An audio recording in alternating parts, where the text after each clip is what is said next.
31 दिसंबर से पहले कर लें ये 4 जरूरी काम, फिर नहीं मिलेगा मौका, आपकी जेब पर आ जाएगा संकट। नए साल के जश्न से पहले ना करें ये भूल, 4 जरूरी काम करें जरूर, वरना पड़ जाएंगे लेने के देने। यूपीआई आईडी से लेकर आईटी रिटर्न तक ये 4 काम जरूर ले निपटा, वरना जेब पर पड़ेगी मार। नए साल शुरू होने में कुछ ही दिन बचे हैं, आप भी इसके लिए बहुत एक्साइटेड होंगे। दोस्तों के साथ पार्टी का प्लान भी कर चुके होंगे, लेकिन ये सब करने से पहले रुपए पैसे से जुड़े ये काम जरूर निपटा लें, वरना आपको तमाम दिक्कतों का सामना करना पड़ सकता है। बता दें कि 31 दिसंबर सिर्फ साल का आखिरी दिन ही नहीं, फाइनेंशियल कामों का भी डेडलाइन है। आइए ऐसे 4 कामों के बारे में जान लेते हैं जिन्हें 31 दिसंबर से पहले निपटाना जरूरी है। पहला काम है बैंक लॉकर का नया एग्रीमेंट साइन करना। आरबीआई ने सभी बैंकों को नया लॉकर एग्रीमेंट बनाने के लिए 31 दिसंबर 2023 तक का समय दिया है। ऐसे में अगर आप कभी बैंक में लॉकर है तो 31 दिसंबर तक नया लॉकर एग्रीमेंट साइन कर लें। अगर आप ऐसा नहीं करते हैं तो आपको अपना लॉकर बंद करना पड़ सकता है। हमारा बैंक में नया लॉकर एग्रीमेंट, यदि हम बैंक में हमारा पास लॉकर है और हमने अपना नया एग्रीमेंट बैंक को नहीं दिया है तो 31 दिसंबर से पहले जाकर बैंक में इस प्रकार के नए लॉकर एग्रीमेंट को हम बैंक को दे दें, जिससे जनवरी 1 से हमें लॉकर ऑपरेट करने में कोई असुविधा नहीं होगी।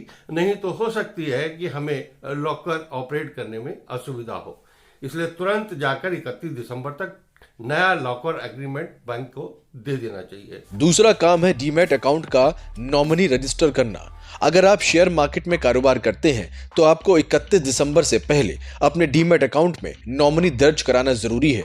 अगर आप समय पर नॉमिनी दर्ज नहीं कराते हैं तो फंड से आपका अकाउंट फ्रीज हो सकता है और आपको फंड निकालने में मुश्किलों का सामना करना पड़ सकता है।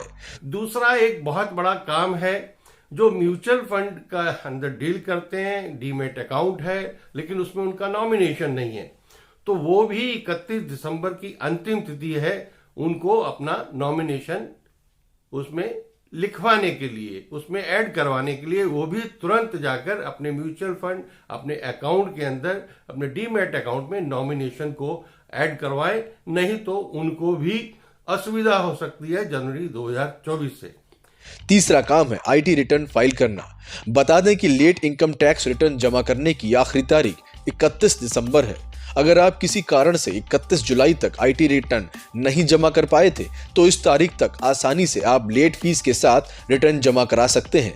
आप इनकम टैक्स के दायरे में आते हैं और 31 दिसंबर तक रिटर्न फाइल नहीं करते हैं तो इनकम टैक्स विभाग आपके खिलाफ कार्रवाई कर सकता है।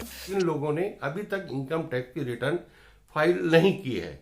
जुलाई उसकी अंतिम तिथि थी, लेकिन अभी भी 31 दिसंबर तक हम कुछ पेनल्टी के साथ उसको हम फाइल कर सकते हैं, तो वो फाइल कर लेंगे तो और नुकसान से और फाइन से हम बच सकते हैं। चौथा काम है यूपीआई आईडी एक्टिव कराना।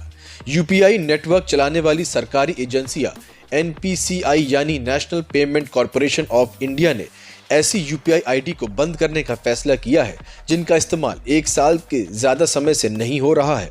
ऐसे में अगर आपकी भी कोई ऐसी यूपीआई आईडी है जिनका आप इस्तेमाल नहीं कर रहे हैं तो 1 जनवरी से वो डीएक्टिवेट हो जाएगी।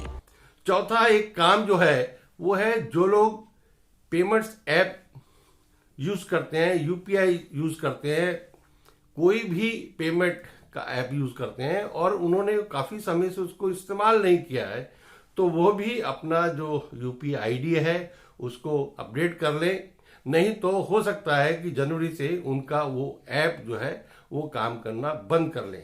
तो इसलिए नया वर्ष शुरू होने से पहले अपनी सुविधा के लिए हम ये 4 काम यदि कर लेते हैं तो 2024 जनवरी में हमें किसी प्रकार की कोई परेशानी इन कामों में नहीं आएगी।